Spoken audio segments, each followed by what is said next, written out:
Before I introduce our keynote speaker, Sean Fargo, I'd like to take a few minutes just to welcome everyone here to the Montana Pain Conference. A little over 20 years ago, as a medical community, we ventured on a new idea, and that was a thought to start treating chronic pain. We started pain as a fifth vital sign. Since that time, we've seen the rate of opioid prescribing and the rate of death and addiction skyrocket.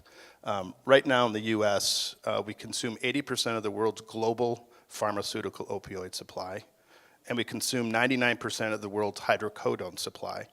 In addition, we consume approximately 2/3 of the world's illicit drug supply. We have an issue that we need to face.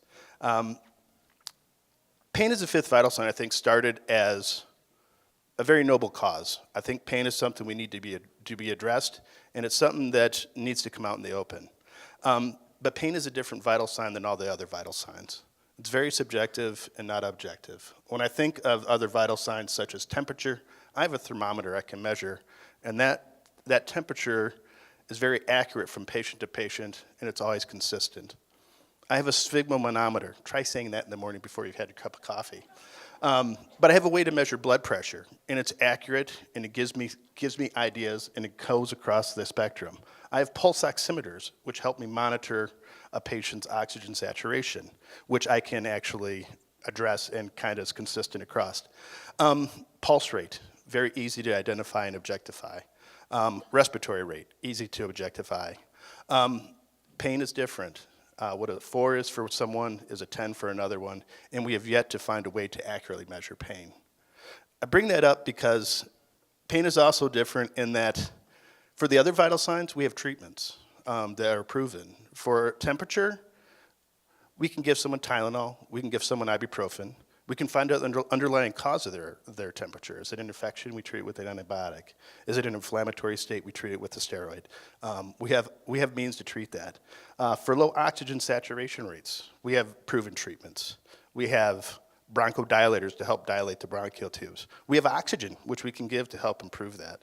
We have steroids that decrease inflammation in the lungs. Same holds true for blood pressure. We have different types of blood pressure medicines that we can use. We have ACE inhibitors, we have beta blockers, we have calcium channel blockers. We have all these tools that can actually address these vital signs. But for the past 20 years, our only tool that we really have been using has been opioids. And we need to move that paradigm. And if you look at our agenda here, it looks like it's all over the place. There's someone from every discipline. There is a talk on so many different ideas, but that was purposeful. The idea is that as we move patients from an opioid platform to other platforms, we need to give you and all the providers tools in which to move them to. We just can't pull the rug out from underneath them. We have to learn all these different tools to help individualize the treatment to that individual patient.